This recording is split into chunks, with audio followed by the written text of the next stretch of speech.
All right, so welcome. So this is now the third video where you're going to record, or we're going to work on steps 7 and 8 of this little project. So this is step 7, we're going to create a new instrument track, and then we're going to record our own bass line into GarageBand. The bass line looks like this. Okay, this step's a little tricky. You're going to need to have your triads worksheet in front of you, probably the blues chord grid in front of you as well, and then you'll need probably use these steps as well to give you a hand. All right, so let's go across and let's complete 7 and 8 just to begin with. So let's go back to our project.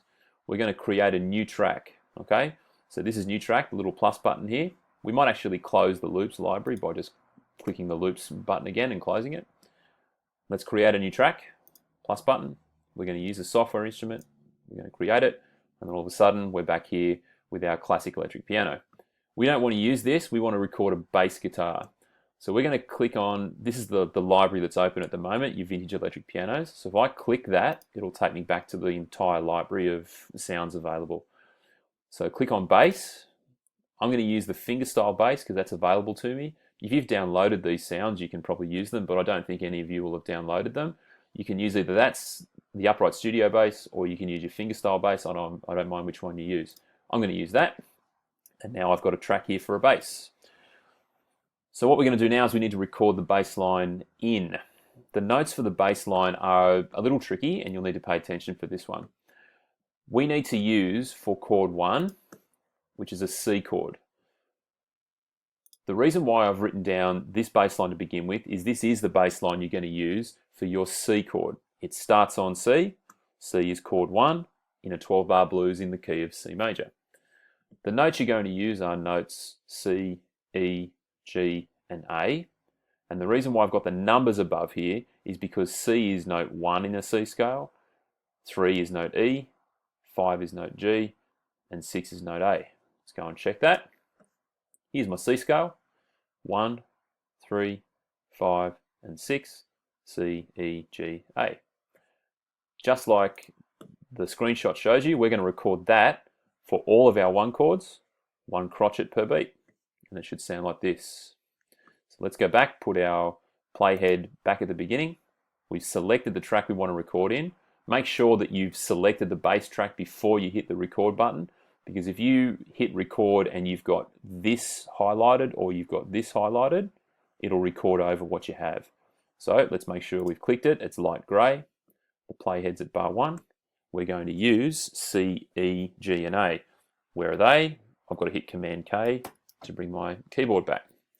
C is on the left-hand side of a group of 2 black keys, so there's C, D, E, F, G, and A. They're the notes I'm going to use. Here we go, let's see if we can record it.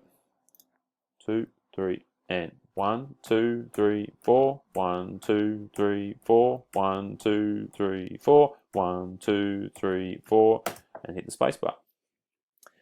All right, there is my bass line for my 1 chord. Now, the reason why the numbers are on here is this is where the numbers come in handy. We now need to record a bass line for chord 4. Chord 4 is an F chord.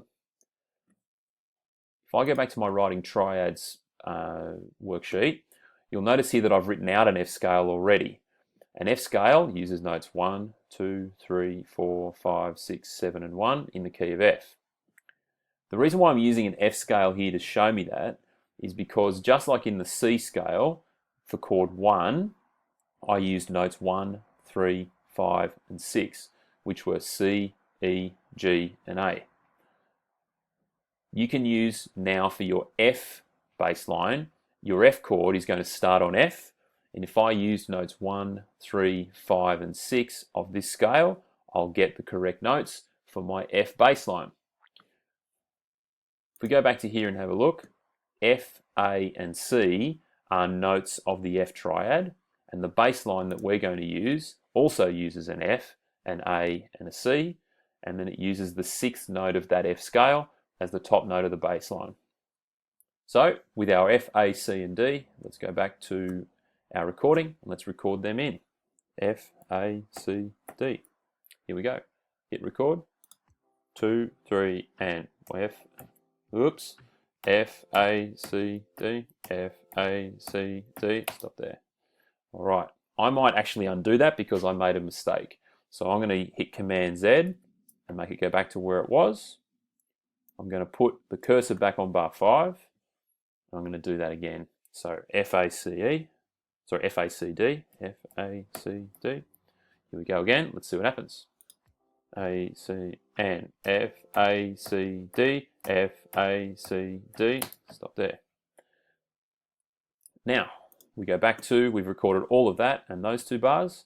We now go back to chord 1, and we know the bass line for chord 1 because we've recorded it before. It's notes C, E, G, and A. So we may as well record those in while we're here. So put my playhead on the bar that I want to record in. I'm going to hit record. Let's do it. And C, E, G, A, C, E, G, A, and stop there. Remember that you always want to save your work. You might just want to call it your C12 bar blues project, and then just put your initials. And I'll save that in there. All right. What you're now going to have to do is you're going to have to go and record a bass line for chord 5. We know that chord 5 starts on a G. If you've written out all of these activities, you'll have the notes of a G scale here. What numbers do you need to use? Well, you need notes 1, 3, 5, and 6 from a G scale. I'm not going to tell you what those are. You're going to have to work that one out yourself. After you've done that, just like everything else, make sure you record another bar of chord 4, a bass line for chord 1, and another bass line for chord 1, and then your project is finished.